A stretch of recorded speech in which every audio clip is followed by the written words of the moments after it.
নমস্কার, মমতার কিচেনে আপনাদের স্বাগত। আজকে আমি একদম সাধারণভাবে একটা চাউমিন বানিয়ে দেখাবো। চলুন দেখা যাক তাহলে আমি কিভাবে বানাচ্ছি। অতি সাধারণভাবে চাউমিন বানানোর জন্য আমি এখানে প্রথমে গাজরগুলোকে এইভাবে ছোট ছোট লম্বা লম্বা করে কেটে নিলাম। আমি বিনসগুলোকেও ছোট ছোট করে কেটে নিলাম। সঙ্গে একটু আমি পেঁয়াজ দেব, পেঁয়াজ কেটে নিচ্ছি। প্রথমে আমি চাউমিনটাকে সিদ্ধ করে নেব। এর জন্য একটা কড়াইতে জল দিয়ে আমি চাউমিনটাকে দিয়ে দিলাম। চাউটা সিদ্ধ হয়ে গেছে, এখন আমি নামিয়ে রেখে দেব। সমস্ত সবজি ভাজার জন্য আমি কড়াইতে দিয়ে দিলাম পরিমাণ মতন তেল। তেল গরম হয়ে গেছে, এর মধ্যে প্রথমেই দিয়ে দিলাম কেটে রাখা পেঁয়াজ।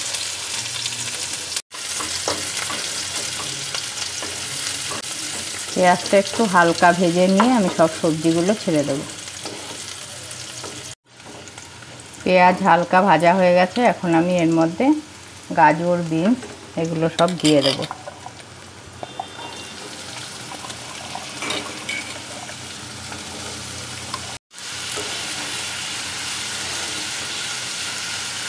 এখন এর মধ্যে দিয়ে দেবো পরিমাণ মতো নুন।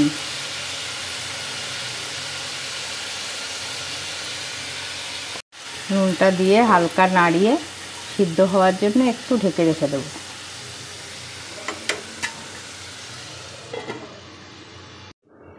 দুই মিনিট পরে আমি ঢাকনাটা তুলে দিচ্ছি। এখন আমি এর মধ্যে দিয়ে দেব কুচি করে কেটে রাখা কাঁচা লঙ্কা। কাঁচা লঙ্কা দিয়ে আবার একটু ভালো করে মিশিয়ে নেব। হাই ফ্লেমে একটু ভালো করে আমি ভাজা করে নেব। হালকা ভাজা হয়ে গেছে, এখন আমি এর মধ্যে সামান্য একটু হলুদ দিয়ে দেব।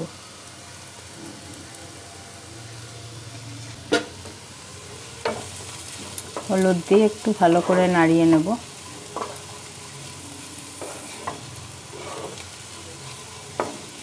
এখন আমি সিদ্ধ করা চাউটাকে এর মধ্যে দিয়ে দেব।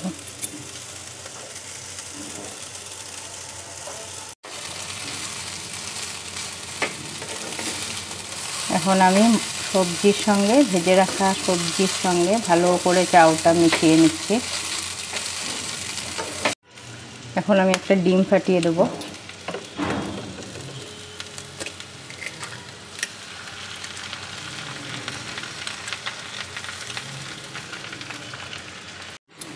ডিমটাকে এখন চাউয়ের সঙ্গে এইভাবে আমি মিশিয়ে দেব। আলাদা করে ভাজবো না বা আলাদা করে ডিমের অমলেট করেও দেব না।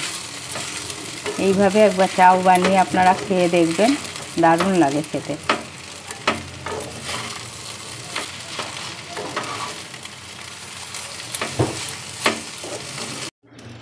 ডিমটাকে আমার মেশানো হয়ে গেছে, এখন আমি অল্প একটু নুন দিয়ে দিলাম। আগে যেহেতু আমি ভাজার মধ্যে দিয়েছিলাম, এই জন্য সামান্য একটু নুন দিয়ে দিলাম।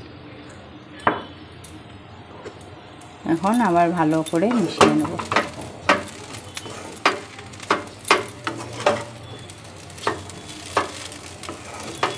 এখন উপর থেকে দিয়ে দেবো ম্যাগি মশলা।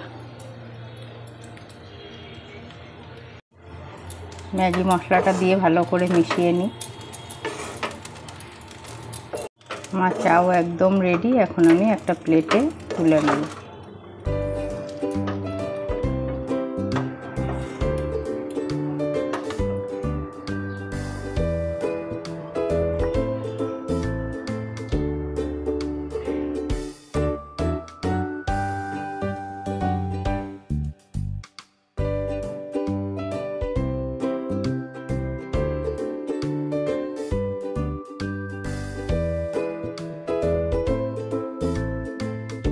আপনারা অবশ্যই এইভাবে একবার চাউমিন বানিয়ে দেখবেন। আজকে তবে এখানেই শেষ করছি। নেক্সট দেখা হবে অন্য কোনো ভিডিওর সাথে। ভালো থাকবেন, সুস্থ থাকবেন।